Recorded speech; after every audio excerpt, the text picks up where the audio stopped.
ಶೈಲಪುತ್ರಿ ದೇವಿಯ ಕಿರುಪರಿಚಯ ಮತ್ತು ಶೈಲಪುತ್ರಿ ದ್ವಾದಶನಾಮಾವಳಿ. ನವರಾತ್ರಿಯ ಮೊದಲನೆಯ ದಿನ ನವದುರ್ಗೆಯರಲ್ಲಿ ಮೊದಲನೆಯ ರೂಪವಾದ ಶೈಲಪುತ್ರಿ ದೇವಿಯನ್ನು ಪೂಜಿಸಲಾಗುತ್ತದೆ.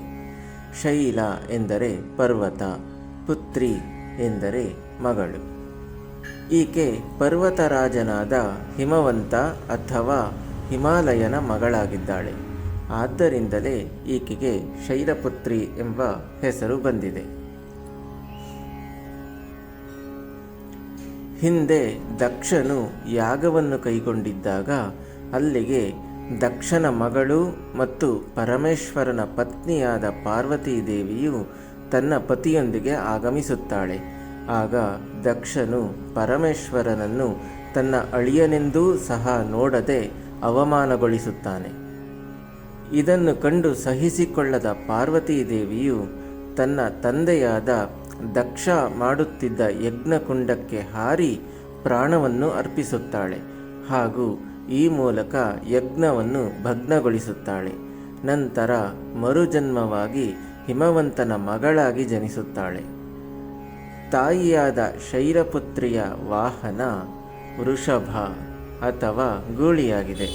ಆದ್ದರಿಂದಲೇ ಈಕೆಯನ್ನು ವೃಷಾರೂಢ ಎಂದೇ ಕರೆಯಲಾಗುತ್ತದೆ.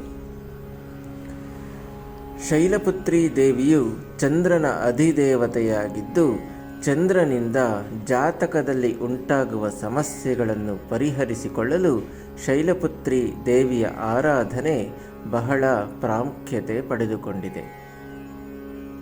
ಉತ್ತರ ಪ್ರದೇಶ ರಾಜ್ಯದ ವಾರಣಾಸಿಯಲ್ಲಿ ಶೈಲಪುತ್ರಿ ದೇವಿಯ ದೇವಸ್ಥಾನವಿರುವುದನ್ನು ಕಾಣಬಹುದಾಗಿದೆ.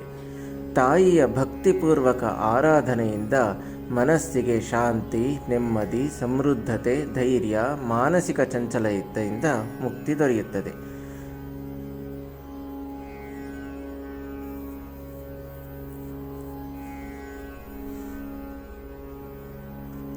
ಶೈಲಪುತ್ರಿ ದ್ವಾದಶನಾಮಾವಳಿ.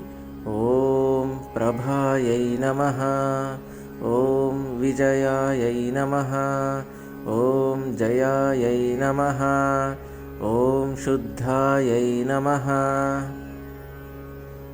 ಓಂ ವಿಶುದ್ಧಾಯೈ ನಮಃ, ಓಂ ನಂದಿನ್ಯೈ ನಮಃ, ಓಂ ಭದ್ರಾಯೈ ನಮಃ, ಓಂ ವಿದ್ಯಾಯೈ ನಮಃ,